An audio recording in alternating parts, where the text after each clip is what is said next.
Good morning, everyone. So we are going to continue our discussion on the acid-base disorders, and let's go from where we have left last time in the last Thursday. As you know, this is a very important topic that for all of you and very difficult also for you PGs to understand. So I request you to pay your full attention on what is being taught here.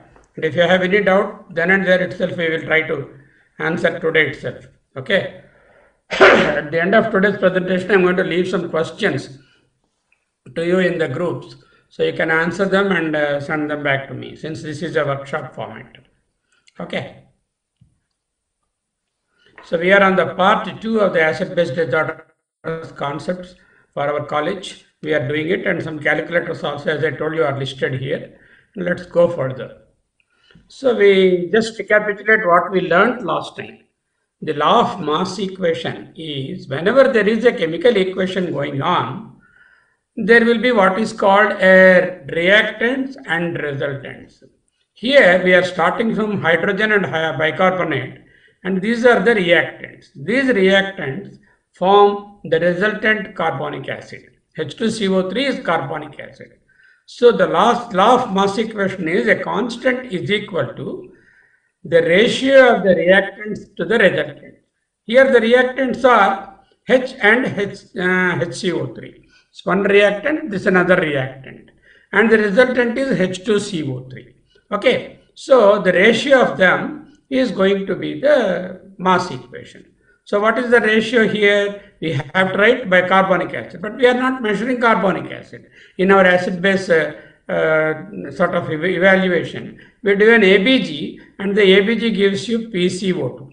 That PCO2 can be converted into carbon dioxide, so carbonic acid. Carbonic acid is nothing but the dissolved carbon dioxide. So the PCO2 multiplied by its solubility constant will be the carbonic acid. So instead of writing H2CO3 here, we write solubility of carbon dioxide, PCO, and into the partial pressure of the carbon dioxide. So a equation gets modified as H concentration multiplied by bicarbonate concentration divided by the solubility into PCO2. Okay. The solubility constant for each gas varies. For this gas carbon dioxide, it is 0.0307, simply speaking 0.03.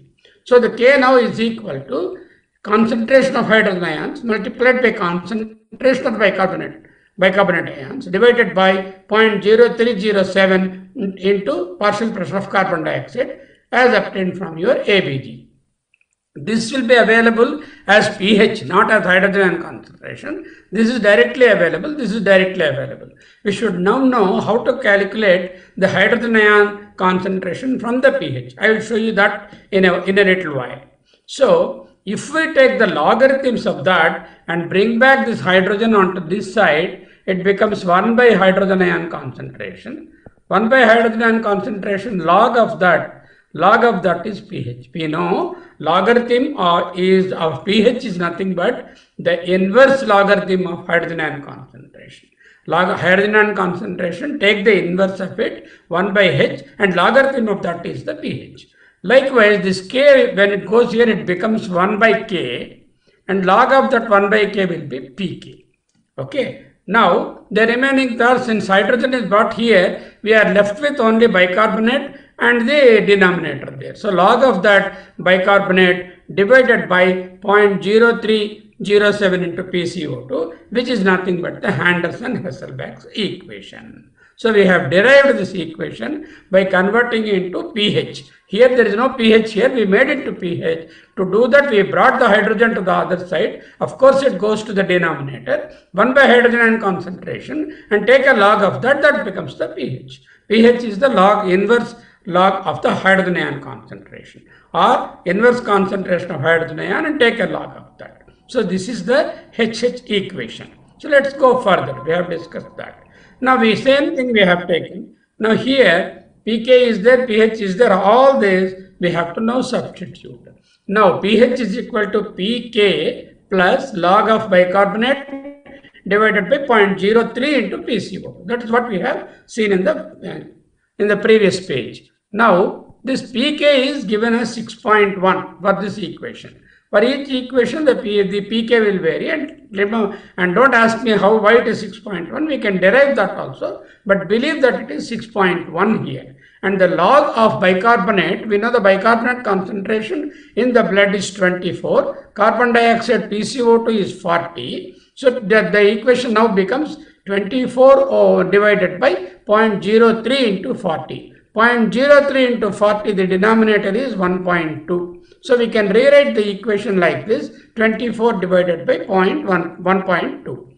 24 divided by 1.2 is equal to 20. So log of 20 we know from the log books, logarithmic books, it is 1.3. So 6.1 plus 1.3 is 7.4. That is the pH of the plasma, the blood pH, normal blood pH. We know that any pH less than 7.35 is acidosis, and anything more than 7.45 is alkalosis. This already we have learned earlier. Supposing in a particular individual, the bicarbonate is, let us say, 48.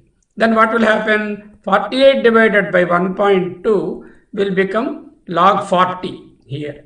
Log 40 will be quite a higher number. It will be something around 1.6 or 1.7. Then the pH will be 7.8 or 7.7, which is alkalosis. Because there is excess bicarbonate, there is alkalosis.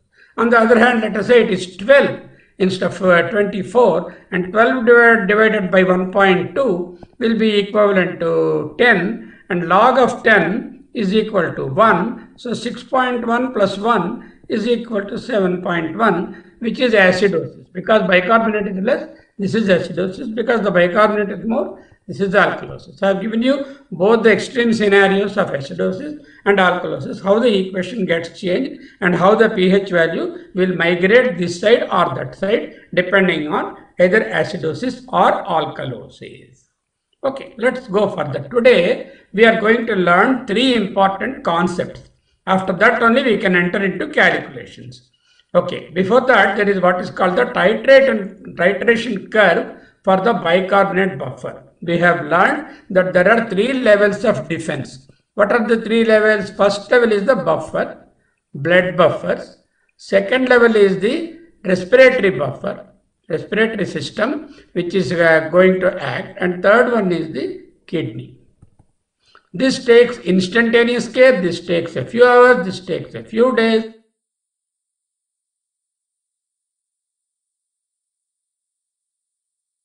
Buffers, again we know there are buffers which are extracellular and which are intracellular. Extracellular and intracellular. The major extracellular buffer is bicarbonate. Intracellular buffer, of course, bicarbonate is there. In addition to that, you have got hemoglobin in the RBC, and also the phosphate buffer is there here. Here we have got the proteins in the plasma protein. So this is the intracellular and extracellular buffers which we have discussed earlier. Now if you look at the titration curve of the bicarbonate buffer system, this bicarbonate buffer system is H2CO3 reversibly H plus HCO3 is the bicarbonate. This side is equal to H2 plus water. Water plus carbon dioxide. So this is the reversible equation, and that is at an equilibrium at a pH of whenever the acid added, whenever there is an acid added, or whenever the percent of buffer in the form of bicarbonate. So the percent of buffer in the bicarbonate and the pH 6. When the pH is 6, 50% of the buffer is in the bicarbonate. When the pH is 7, it is around this percent. What is our pH? 7.4. At this point, the buffer is mostly available as bicarbonate. Around 80% or 85, 90% of the blood buffer is available as bicarbonate. Supposing the pH goes down to from 7.4 towards this side, slowly the bicarbonate levels will come down. That means whenever there is acidosis, you see a drop in the bicarbonate. That's what exactly we see. It cannot go to 6 or below because that is not tenable with life.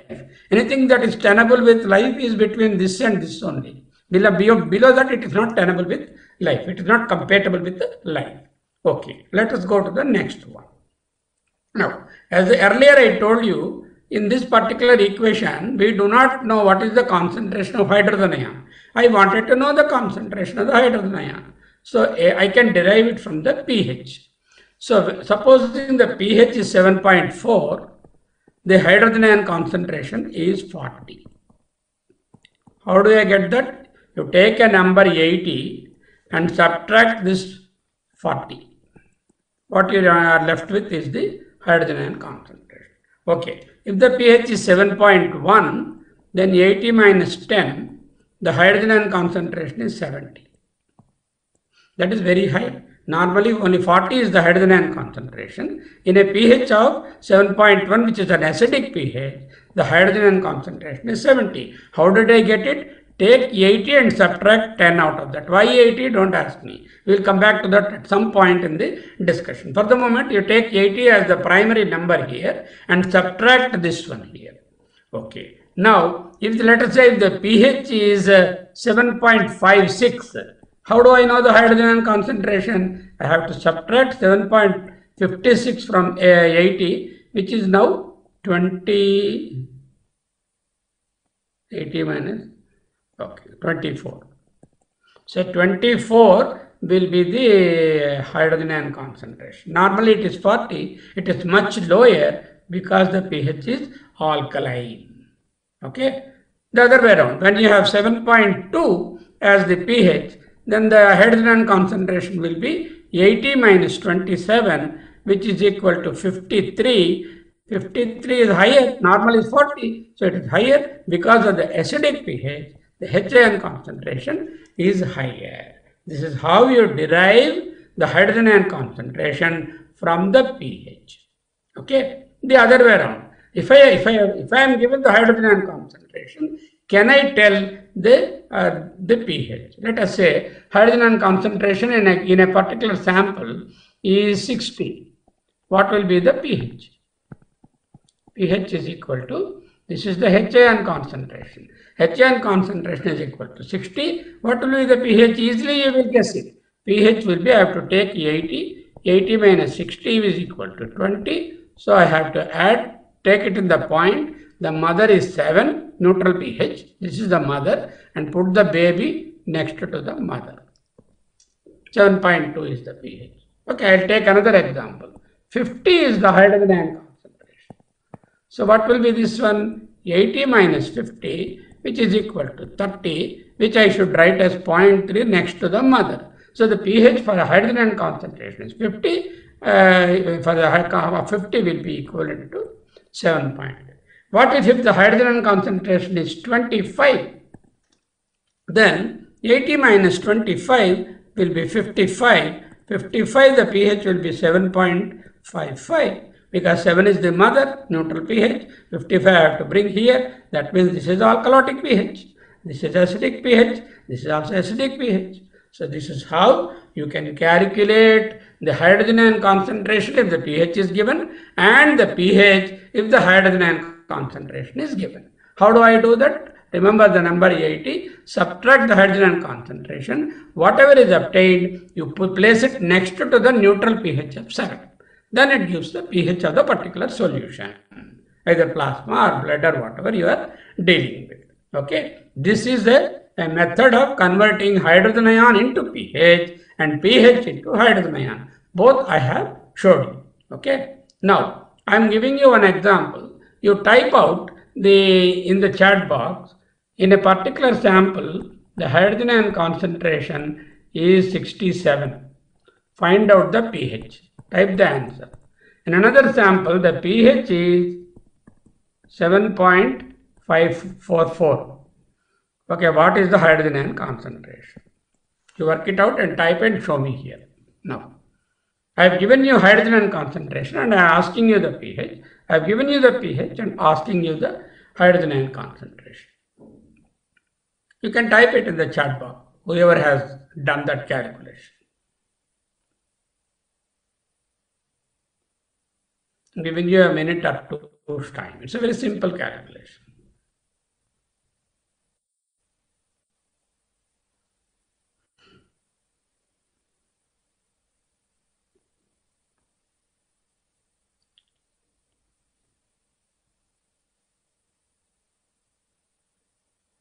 Type it out. Please type.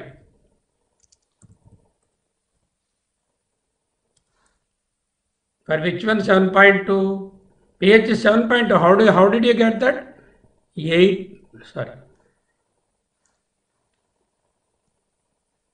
80 minus 67 is equal to how much? 13. pH 7 should be followed by this 13. The answer for this question is 7.13. 7.13. Okay. Whereas here, the hydrogen ion concentration I want to find out. Again, I have to subtract 80 minus 44, which is equal to 36. 36. And how much? 36 is little lower than the normal. Normal being 40, that is why it is a little alkalotic pH. Okay. Hope you have understood. Otherwise, you do afterwards. Let us anyway, the sums will be there. Another important thing is, you know what is a weather vane? What is a weather vane? May not know. There will be a thing like this, and there will be a needle mounted on top of that, and this will be moving in the wind. When the wind moves, the needle direction will tell you which direction the wind is going. Just type weather vane in your Google and see that you can see the pictures of that. Why weather vane has come here? The potassium is like a weather vane for the poor man's pH meter. It is called poor hatch. If you don't have a ABG, by looking at the potassium, you can infer the acidotic or alkalotic nature of the plasma. How the serum potassium can be used as poor man's pH meter in the absence of a pH measure. Not that it replaces completely. It will roughly give you an idea. If you have electrolytes and you see, the higher the potassium, the more acidic is the pH. Okay, the hydrogen concentration and potassium will go together. That means hydrogen concentration more, pH will be lower, acidic pH. This can help differentiate between acidosis versus compensated alkalosis. Pure acidosis, hydrogen ion concentration will be high, but when the acidosis is compensated, the hydrogen ion concentration will drop, but the potassium will still be higher. So this is to say that in a compensated alkalosis, though you may not see an increase in the hydrogen ions, you still see the potassium elevated. In the setting of low bicarbonate, you can still see the high potassium means that it is a metabolic acidosis. This effect is stronger for the inorganic acid like salicylic acid or methanol or propyl alcohol or other lactic acid rather than for sort of organic acids like HCl or other things. So just remember that potassium can be a good guide for acidosis. T wave in the ECG is the tent of potassium. If there is more K, the tent will be like that. If there is less K, that will be inverted. Okay, T wave is the tent house of potassium. Hyperpotassiemia, hyperkalemia will throw a sort of sharp and tall T waves, whereas hypokalemia in the ECG will be an inverted T wave. This is a little offside the track, but doesn't matter. Now we are going to learn three important concepts: anion gap in the plasma, urine anion gap, and osmolar gap. Anion gap without qualifying is plasma only. Urine anion gap is the second one you learn, and osmolar gap. Why these are important? To differentiate, to make a differential diagnosis of the acidosis or alkalosis. For that you require it. Now look at the anions. What are anions? Anions and cations are, sodium is a cation, chloride is and bicarbonate are the anions. Cations are positive ions. They move to the negative electrode or cathode. Cathode is the negative electrode and this is a positive ion. Sodium and hydrogen, calcium, magnesium, these are positive ions. Positive ions move to the negative electrode in the electrolysis. Because they move to the cathode, they are called cations. Whereas these are negative ions, they move towards the anode. That is why they are called anions. Negative ions are your chloride, bicarbonate, oxygen. These are all negative ions. These move towards the anode. They are called the anions. Now, you look at this particular equation. Sodium minus chloride plus bicarbonate. That is anion gap. How does it come? We will find out. Sodium bicarbonate is there. This is the buffer. And towards there is an acid there in the body in the form of HCl. Then this gets converted into NaCl. The Cl goes to the sodium. The H joins the hydrogen to form carbonic acid, which is a weak acid. It doesn't dissociate. And the buffer acts so that the strong acid is converted into a weak acid. So much the pH offshoot is mitigated. And this is the sodium chloride is the salt form. Okay, instead of Cl, let it be any acid. HX is any acid. When it interacts with sodium bicarbonate, the X gets added to the Na, becomes NaX, and this gets added to form the weak acid there. So any acid is mitigated by the presence of sodium bicarbonate in this fashion.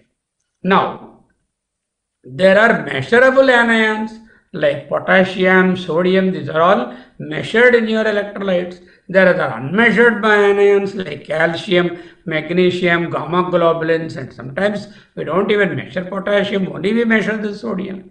Likewise, there are unmeasured anions. These are the measured anions, chloride and bicarbonate in the ABG. The unmeasured anions are albumin, phosphate, sulfate, lactate.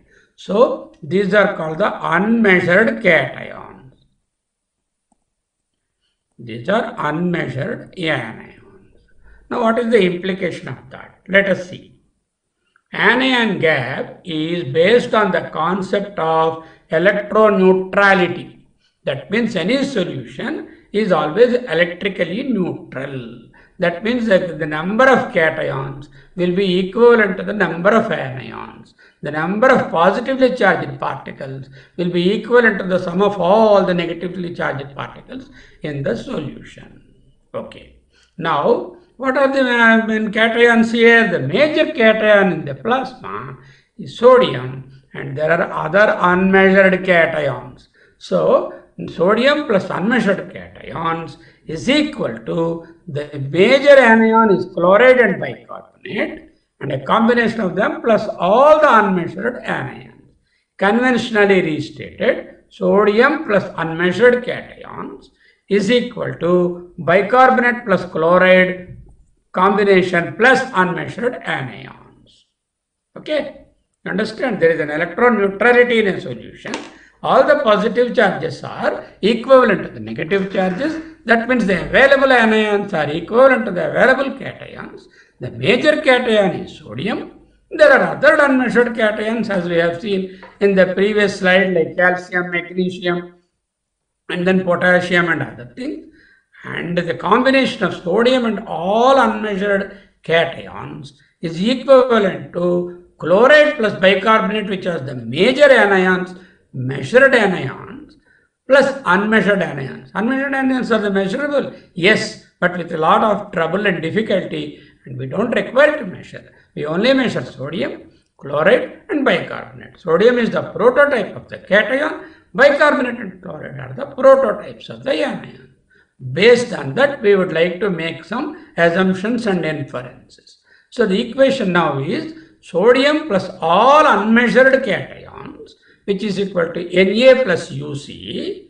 Electrically neutral solution must have chloride plus bicarbonate, the major anions, plus all the unmeasured anions. Okay. Now, if I want to know the difference between the anion, that is the anion gap, which is nothing but unmeasured anions minus unmeasured cations, is the gap in the anions. How can I get that? I transform this to this side and take these things to the side. When I bring chloride and bicarbonate here, it becomes minus. When I take the UC, it becomes minus of the UA. So this has to be written like that. This is the equation for anion gap. Sodium minus the combination, the sum of chloride and bicarbonate is equal to the anion gap, which is equal to unmeasured anions minus unmeasured cations. Normally it is around 12. That gap will be normally 12 to 14. That is the anion gap. Okay, anode is the positive electrode, cathode is the negative electrode. Cations move towards the cathode. Sodium, potassium, magnesium, calcium are cations. They move to the cathode. And chloride, bicarbonate, these are all the anions. They move to the anode, which are negatively charged particles. Okay, all you have learned chemistry, biochemistry also, but you forgot, doesn't matter. Now look at the plasma. Look at the serum. The serum values are sodium 140, potassium 4, calcium 5, magnesium 2. 5 this is the ionic calcium. I am not talking about the total calcium. Ionic calcium is 5, total calcium is 8.59 like that. Likewise, ionic magnesium, ionic potassium. So, sodium, potassium, calcium are the main cations, out of which sodium forms the bulk.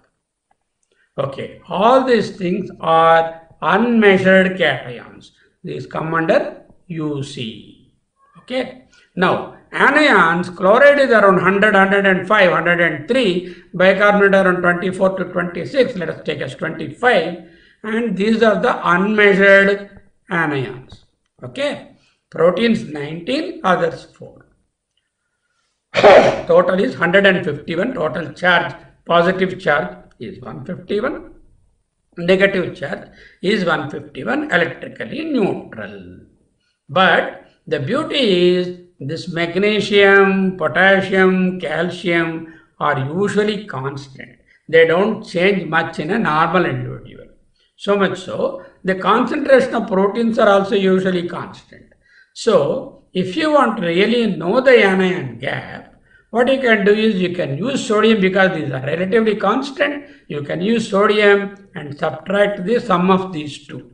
And that is the anion gap. Thus, subtraction of chloride plus bicarbonate from the sodium will give you a value of 12 or 14, which is called the anion gap. What is that? That is nothing but UA minus UC. What is UA here? 23.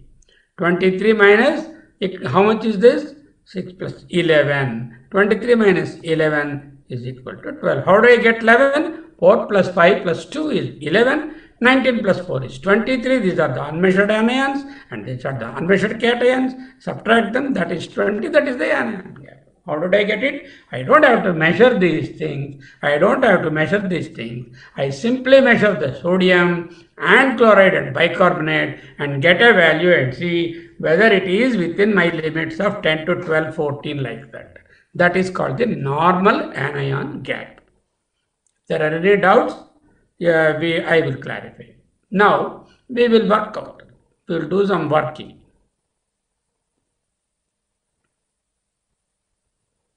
Then you know. Okay. Now, look at this. Look at diagrammatically, if you look at it, these are all the cation sodium. Because others are smaller in number, we have not taken them into consideration. Chloride is the major anion, and then the bicarbonate is also a major anion. A combination of them subtracted from sodium leaves a gap, and that gap is called the anion gap. Okay, a useful measurement for assessing acid-base disorders is the anion gap based on the principle of electroneutrality. Cations in a solution like ECF or ICF or plasma or serum should be equivalent to total anion charges.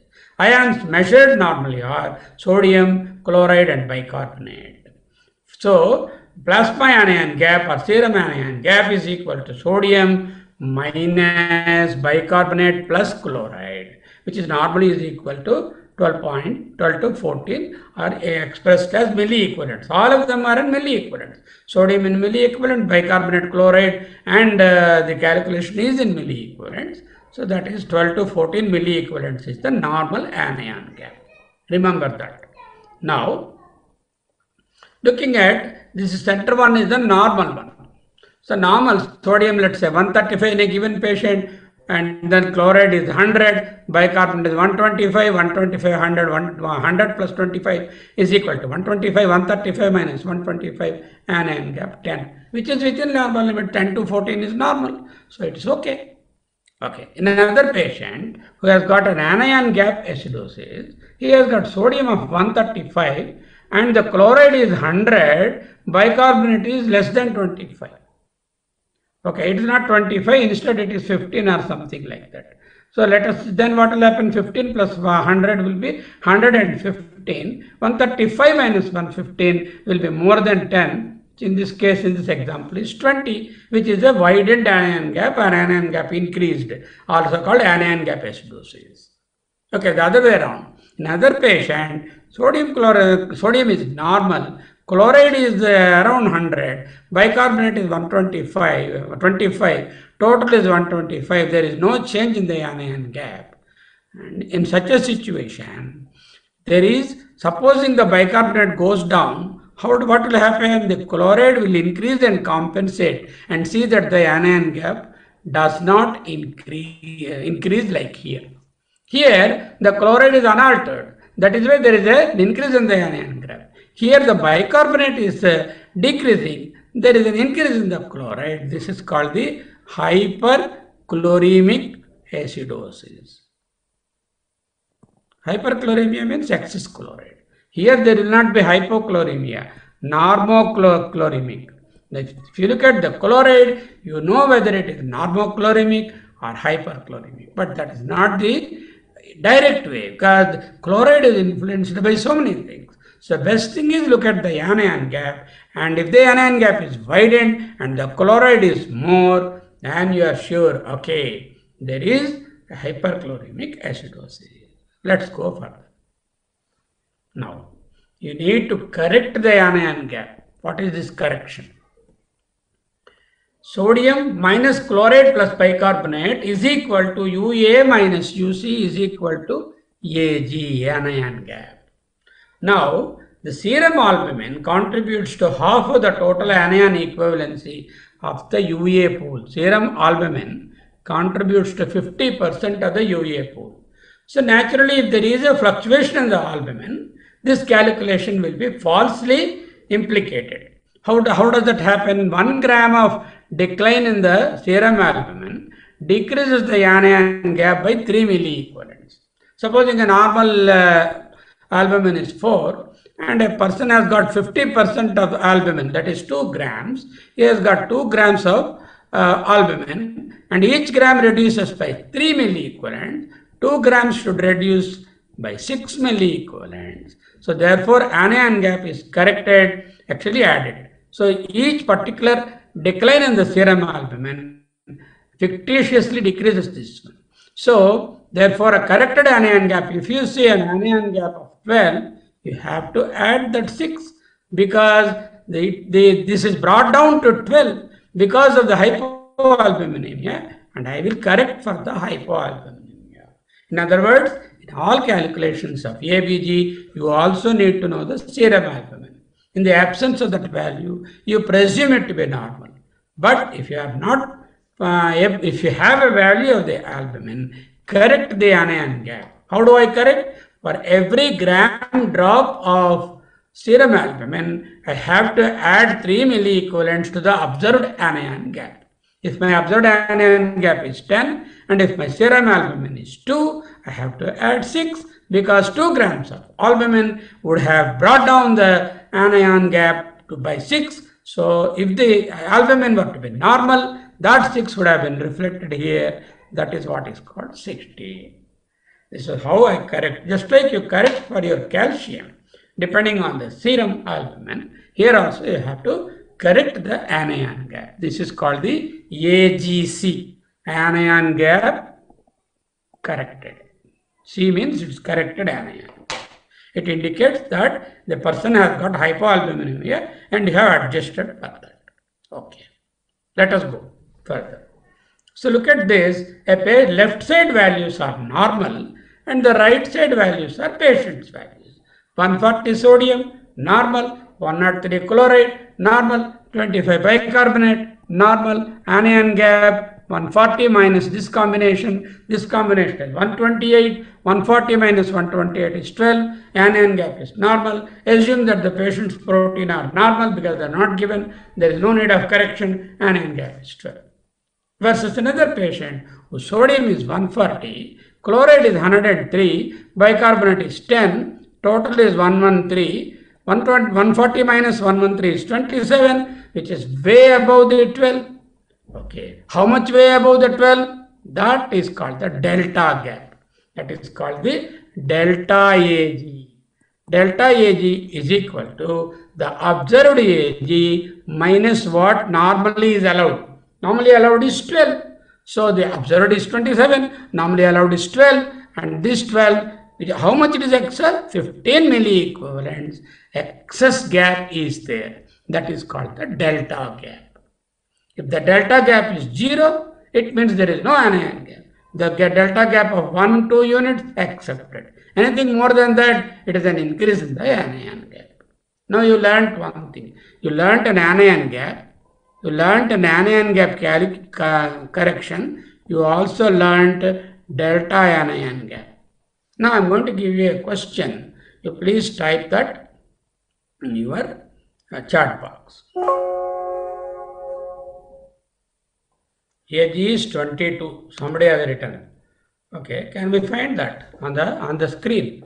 We will try to find out. 138 minus these two combinations, that is 116, is equal to 22. Is it higher or low? Definitely higher. 22 is higher.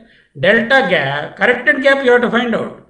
Corrected gap is, we should not run to delta gap because unless I correct, I cannot work the delta gap. What is the corrected gap? It has been brought down by the one unit of albumin, 1 gram of albumin. I know 1 gram of albumin brings by 3 units. So I have to add that, and that becomes the corrected gap is 25. Now my delta gap is equal to 25 minus allowed is 12 normal, which is 13. You understand? How do I do that? Supposing this value is not given, then you can write that we don't know this, so assume it is normal protein 22, and then this becomes 22 minus 12 becomes 10. Any anion gap more than 2, its delta gap is definitely increased anion gap. Okay. Okay. Now do another calculation. Simpler one, similar one. So instead of 138 and 198, I gave you here 135, chloride is 110, and bicarbonate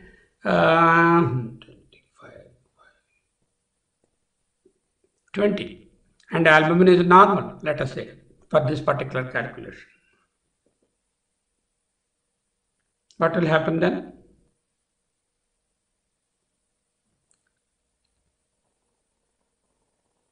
Anion gap will be 135 minus 130, which is equal to 5. Correction not required because it is normal. This 5 is much lower than the 10. This is called decreased anion gap. Very few conditions can produce decreased anion gap. Okay, instead of 15, let us say 20, it is 15. Then it becomes 125. 125 becomes 10. Anion gap of 10 will be there. Okay. So then in that case it is normal.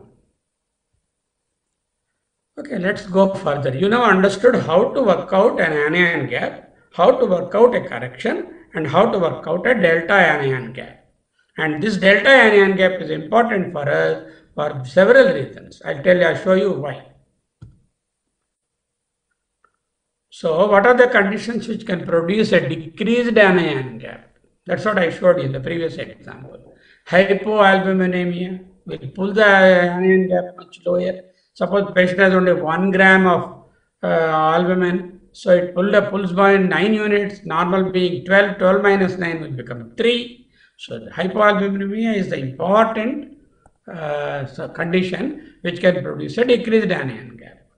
The other way around, whenever the cations are lower, higher, unmeasured cations are higher, our anion gap is UA minus UC. If the cations are becoming more, anion gap, that is the subtractant fraction, Ag will be lower. So wherever there is hypercalcemia, hypermagnesemia, hyperkalemia, hyperproteinemia, lithium toxicity, because this increases, the subtracted product from A minus by Ua minus Uc will also decrease a lot. That is why decreased anion gap.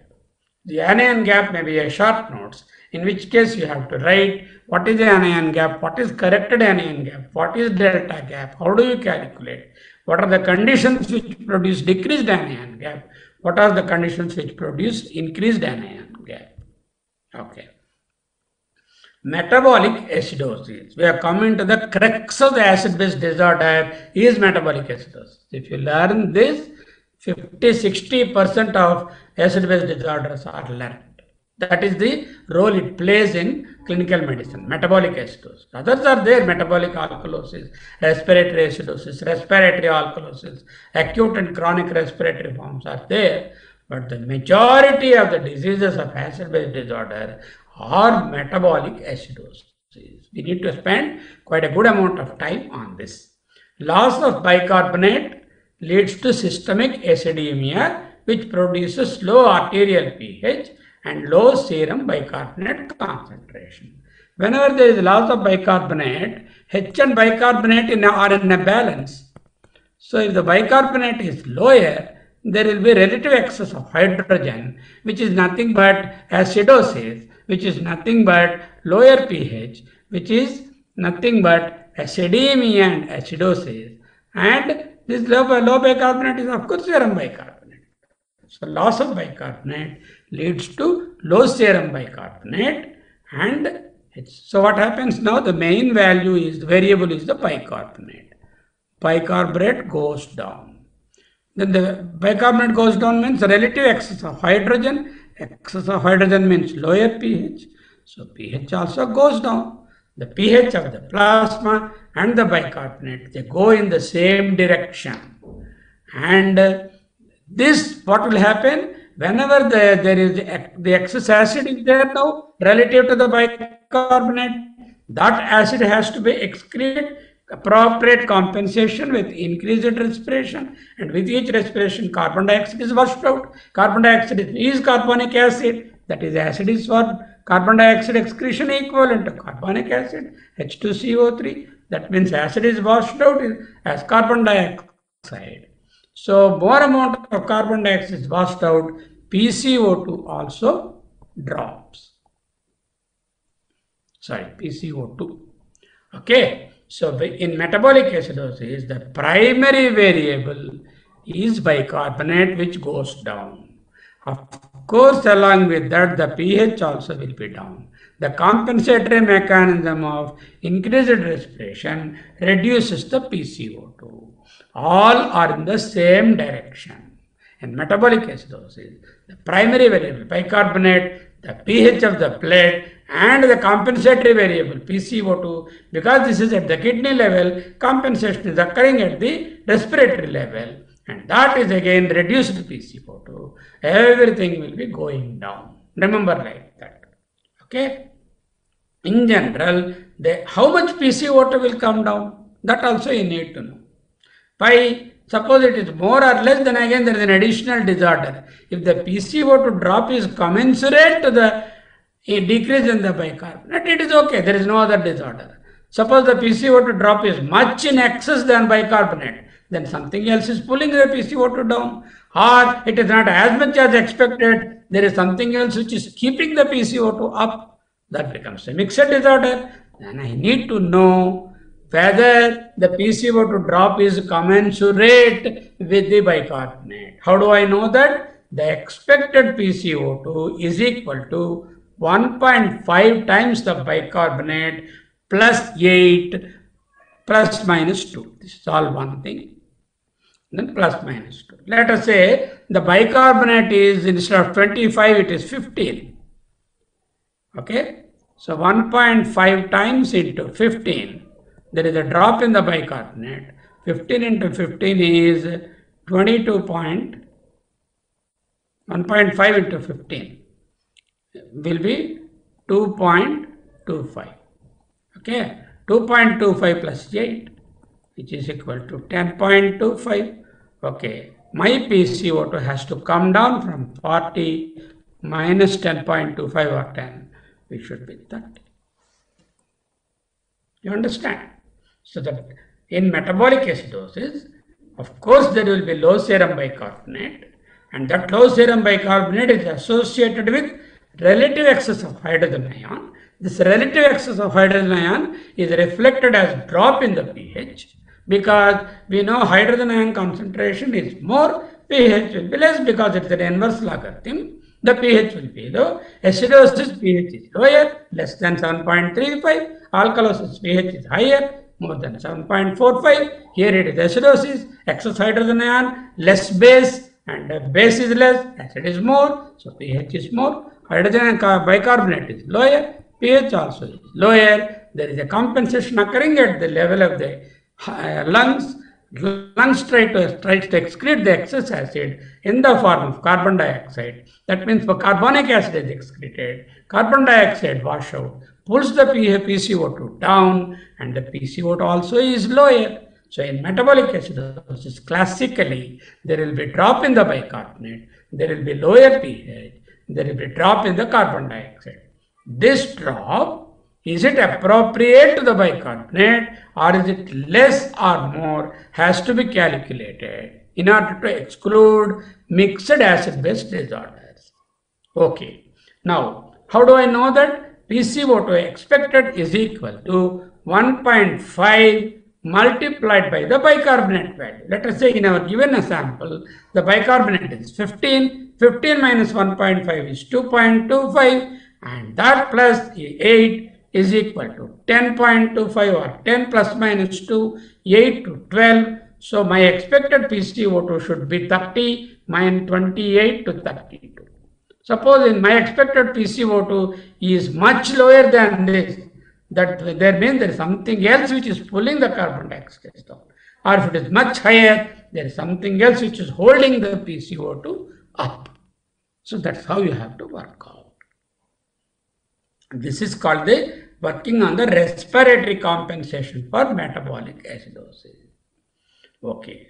The metabolic acidosis obviously is of two types: anion gap versus non-ion gap metabolic acidosis. Where does the normal gap come from? This is the difference between unmeasured cation, anions minus unmeasured cations. UA minus UC is equal to anion gap. That we know. The anion gap acidosis, that means there is a gap is more. 4 conditions are possible. 1, renal failure. 2, diabetic or non-diabetic ketoacidosis. Starvation ketoacidosis. Alcohol withdrawal ketoacidosis. Drugs which are acidic in nature, like salicylates, paraldehyde, ethylene glycol, methanol. Drugs are poisons. This is a drug, this is a poison. This is the drug, this is a poison. It could be drug or poison, or there could be lactic acidosis because of inadequate tissue perfusion. Let us say somebody suffered a myocardial infarction. There is drop in blood pressure. There is inadequate tissue perfusion.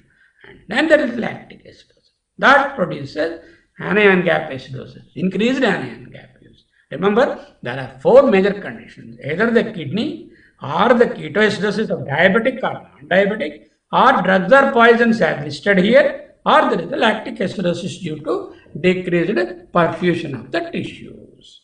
Okay. Now, is there any way of remembering? Yes, there is. We'll find out. So, delta anion gap we have calculated, and delta bicarbonate also we need to calculate. How do I get the delta bicarbonate? First, calculate the anion gap, obtain the difference from the expected anion gap. Observed anion gap minus 12 is the delta gap that we know.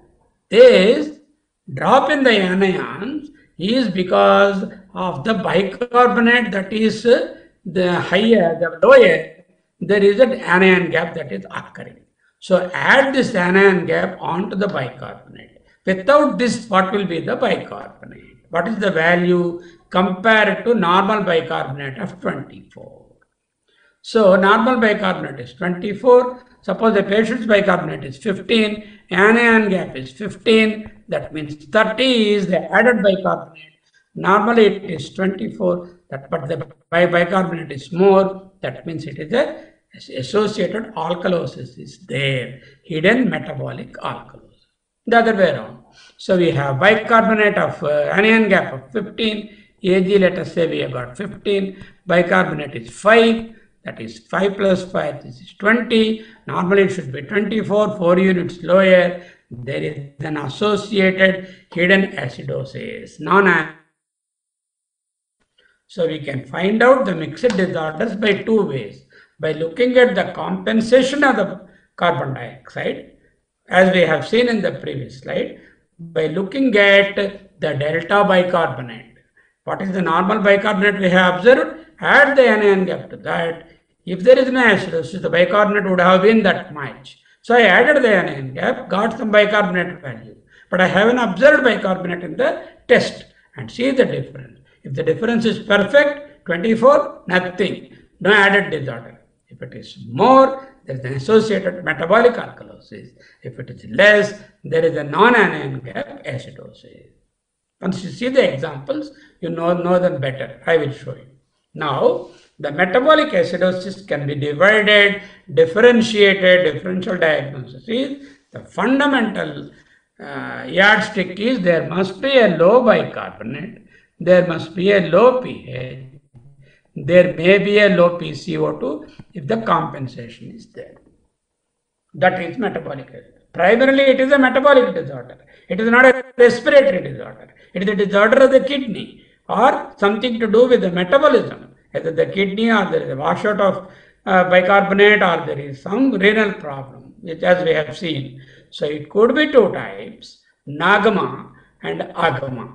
NAGMA is non-anion gap metabolic acidosis. AGMA is anion gap metabolic acidosis. The moment you see a low pH and low bicarbonate, look for anion gap. How do I know that? Look at the sodium, look at the chloride, look at the bicarbonate. Sodium minus chloride plus bicarbonate is the anion gap. Look at the plasma protein and correct for the plasma protein. If it is, let us say, borderline, somebody's plasma protein is 3.5 instead of being 4, okay.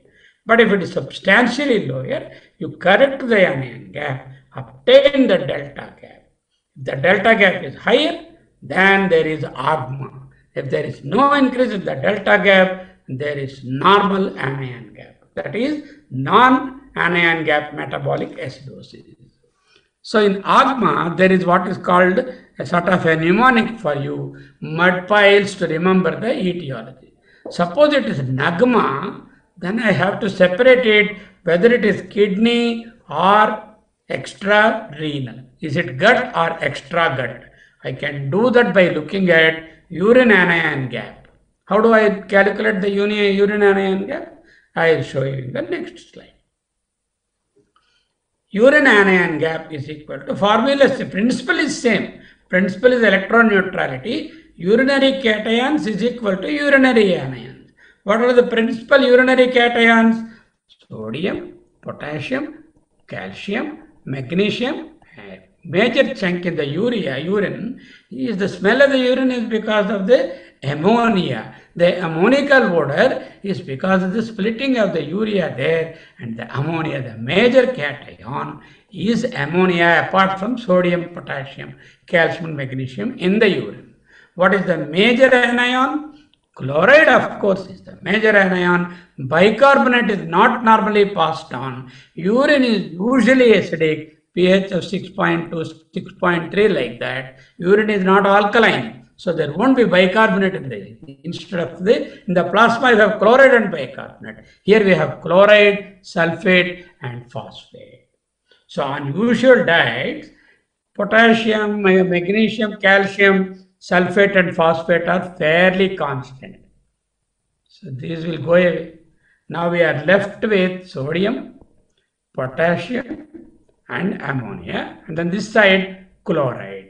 So these are the ones which are left out because calcium, magnesium, sulfate, phosphate are fairly constant. We don't have to measure. In the urine, you measure urinary sodium, urinary potassium, urinary ammonia is equal to chloride plus other anions. It is not easy to measure ammonia because instantaneously it will be ammonia gas. It will not be in the ammonium ion. So what you do is you work out the ammonia by subtracting sodium plus potassium, bring the chloride that side, that is minus chloride. This one is the ammonia plus all other anions.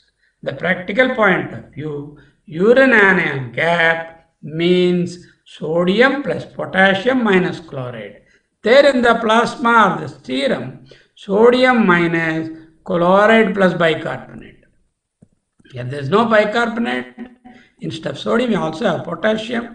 This combination minus chloride is the urine anion gap, and that is majority of that is the ammonia and the other anion.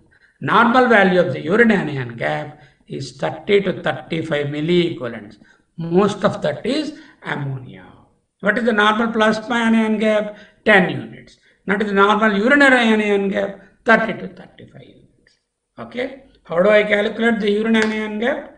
Urine anion gap, electron neutrality principle, sum of the urinary cations is equal to sum of the urinary anions, both being the balanced in the equilibrium, and the urinary cations I know are sodium, potassium, calcium, magnesium and ammonia. The urinary anions are chloride, sulfate and phosphate. And I know that calcium, magnesium, sulfate and phosphate are usually constant on a stable diet. Then I am left with sodium, potassium, ammonia and chloride. So ammonia is not easily measurable. So if I want to know the anion gap, I bring back the chloride to the left hand side. Sodium plus potassium minus chloride will give me the urine anion gap, which is mostly ammonia plus other anions. That is normally 30 to 35 milliequivalents per liter. Why this is required? If my patient has got NAGMA, non-anion gap acidosis, I need to know the excretion, the anion gap in the urine. Depending on that, is it positive or negative, will differentiate my patient. That's what we have seen. So we require to know the urine anion gap. If it is positive, some conditions. If it is negative, there are some conditions. So I require to find out that gap. So here we have covered the concepts of anion gap, and then we have also covered the delta anion gap. In the process, we covered the corrected anion gap using the albumin. We also looked at metabolic acidosis, which is primarily a depression in the bicarbonate, associated depression in the pH, or increase in the hydrogen reflected as depression in the pH, compensation, decrease in the carbon dioxide, compensation to the extent of 1.5 times the bicarbonate plus 8 is the compensation. Is the compensation more or less to decide a mixed result? Also, we looked at the bicarbonate and the delta bicarbonate. What bicarbonate we obtained in the test by the plasma or the ABG test of the arterial blood. We added the anion gap, corrected anion gap, and that way once we have added to that, we got the corrected bicarbonate. The original bicarbonate should be 24. If the corrected bicarbonate is more than 24, it means that means the delta is larger. There is an associated hidden metabolic alkalosis. If it is lower, there is an associated non-anion gap metabolic acidosis. If it is same, the corrected value is same as 24. It is a simple disorder. There is no mixed disorder. So once my patient's value bicarbonate is lower, pH is lower, look for the compensation in the carbon dioxide. It is also lower. Then I am dealing with my metabolic acidosis. Metabolic acidosis basically is two types: non-anion gap and anion gap metabolic. When we say anion gap, we mean the corrected delta gap. Always remember that. The corrected delta gap is more than 10, then this is anion gap metabolic acidosis. If it is less than 10 or normal, it is the non-anion gap metabolism. We also saw the conditions which produce a decreased anion gap. They are nothing but hypoalbuminemia of severe degree or increase in the cations like calcium, magnesium, and then potassium. Hyperkalemia, hypercalcium, hypermagnesemia. Okay. Now we have got NAGMA and the AGMA. We need to distinguish the AGMA and the NAGMA and find out the final diagnosis before we treat. For AGMA, we have got an acronym called mud piles. For NAGMA, we have to further work out using the urine anion gap. How do I know the urine anion gap? Know the cations in the urine, anions in the urine. Major cations, sodium plus potassium. And then ammonia. Major anion is chloride. Sodium plus potassium minus chloride is equal to the urine anion gap, which is mostly ammonia. It should be around 30 to 35. If it is a negative number, then I am dealing with something else. If it is more positive number than that, I am dealing with something else. Okay. Now, what is mud piles? We will see. Urine anion gap, Na plus chloride minus K, normal is 0 or positive, and if it is negative, Negutive, negative, that means gut is the culprit. If the anion gap, urine anion gap is a negative number, then it is the gut which is causing the non-anion gap metabolic acidosis, NAGMA. The cause of the NAGMA is the gut. The commonest cause is diarrhea. That is washout of bicarbonate. The commonest cause of non-renal metabolic acidosis is diarrhea. Why? In diarrhea, bicarbonate is washed out. So that is why the urine anion gap will be negative. Impaired renal excretion, RTA, it could be positive or 0. If it is normal, urine anion gap or excess anion gap in case of RTA. Often not necessary, because clinically diarrhea is evident. If there is a diarrhea and the patient is having metabolic acidosis and it is non-anion gap metabolic acidosis, you don't have to do urine anion gap. It goes without saying the diarrhea is the cause, and you don't have to demonstrate negativity. But then, in case of doubt, you do urine anion gap and demonstrate. Positive UAG, renal tubular acidosis, because of decreased ammonia production, but greater excretion of sodium salts after the acid, diabetic ketoacidosis, toluene poisoning, alcoholic ketosis. Negative anion gap is, of course, diarrhea. Okay. Now, keeping the urine anion gap in mind, this is the failure of the kidneys to secrete potassium, which means it is positive here. That means renal tubular acidosis. Negative because of the diarrhea. We know that. Osmolar gap probably we will take up the next class. It is nearing 1 hour. Maybe I would stop here and then we will continue from here. I thought I will go a little bit. Maybe I will just say this and then go. Anion gap metabolic acidosis. The mnemonic is mud piles. We need to look for urine osmolar gap, not urine anion gap. In order to separate this thing, whether there is hypertonic urine or normotonic urine, we need to know. By then we know the osmolar gap. Please do next class. What is that? Mud piles, M methanol, U uremia, D diabetic ketoacidosis or starvation, P propyl alcohol or paraldehyde, I isoniazid, isopropyl alcohol, L lactic acidosis, E ethylene glycol, S salicylates. Commonest being salicylates, lactic acidosis, uremia, diabetic ketoacidosis. These stand out as the common causes. The renal causes, uremia, the ketoacidosis, lactic acidosis due to hypoperfusion, poisoning by salicylates, sometimes by isoniazid can occur. But others, propylene glycol, methanol, and then ethylene glycol are rarer causes of poisoning. The common causes are, if somebody has got an anion gap metabolic acidosis, first thing is look at the creatinine and see what is the kidney doing. Okay, look at the sugar values, diabetic ketoacidosis. Look at the as lactic acidosis, lactic acid. And then look at the history of ingestion of salicylates. By then you will be able to differentiate mud piles. M, methanol, U, uremia, D, diabetic ketoacidosis, P, propylene glycol, I, isoniazid, L, lactic acidosis, E, ethylene glycol, I for isopropyl alcohol, P for paraldehyde also, and S for salicylates. Non-anion gap metabolic acidosis, hard up. We need to look for urine anion gap. I already told you, when you have a NAGMA, you must do a urine anion gap, unless it is a classical case of diarrhea. What is this? H for hyperalimentation. That is, parenterally somebody is pushing acid. Like, go on infusing Ringer lactate. Lactate is lactic acid. If you give indiscriminately Ringer lactate, you produce an anion gap, parenteral hyperalimentation, metabolic acidosis.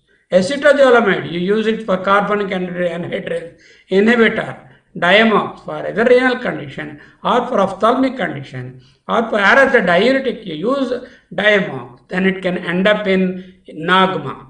Or there is a renal tubular acidosis wherein I get NAGMA with a high urine anion gap.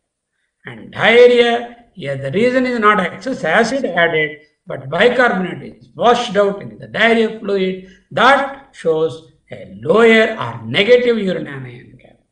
Ureterosigmoid diversions. What they do? The ureter, if there is some problem in the bladder neck or a cancer in the bladder, is not able to excrete through a prostate, cancer of the prostate, or there is an obstruction to the lower urinary tract, they just divert the urine into the sigmoid, and then ureterosigmoid diversion, and the ureters are connected to the sigmoid, and a lot of bicarbonate is wasted in the ureterosigmoid diversions. There is a pancreatic fistula, pancreatic secretion is highly alkaline, and that contains bicarbonate. The bicarbonate is pushed by a fistula into the intestinal tract. That bicarbonate is wasted, and then you end up in metabolic acidosis, which is a NAGMA type. So remember, non-anion gap metabolic acidosis, mud piles, methanol, uremia, diabetic ketosis, propylene glycol, paraldehyde, isoniazid, isopropyl alcohol, lactic acidosis, ethylene glycol, salicylates. Important: uremia, ketoacidosis, lactic acidosis, salicylates. Other poisoning history will solve out. You need to work out urine osmolar gap. Whereas when you have a non-anion gap metabolic acidosis, harder, hyperalimentation, excess of Ringer lactate or acid-containing solutions, acetozolamide in any form used for any other disorder, renal tubular acidosis, diarrhea, ureterosigmoid diversions, pancreatic fistula. To differentiate them, history plus doing urine anion gap will be the workup. There's another acronym also, that is used CARS. Used CARS: U ureterosigmoid, S saline administration, E endocrinopathies like Addison's disease, hyperparathyroidism, potassium sparing diuretic, D diarrhea, C carbonic anhydrase, A hyperalimentation, R renal tube. Excess here is we have got one endocrinopathies and we have got the potassium sparing diuretics in this, and also saline administration. Other than that, it is the same as the previous slide. So maybe with this we will stop, and I will show you how to do the osmolar gap and also do the workup for the further. I will show you at that point.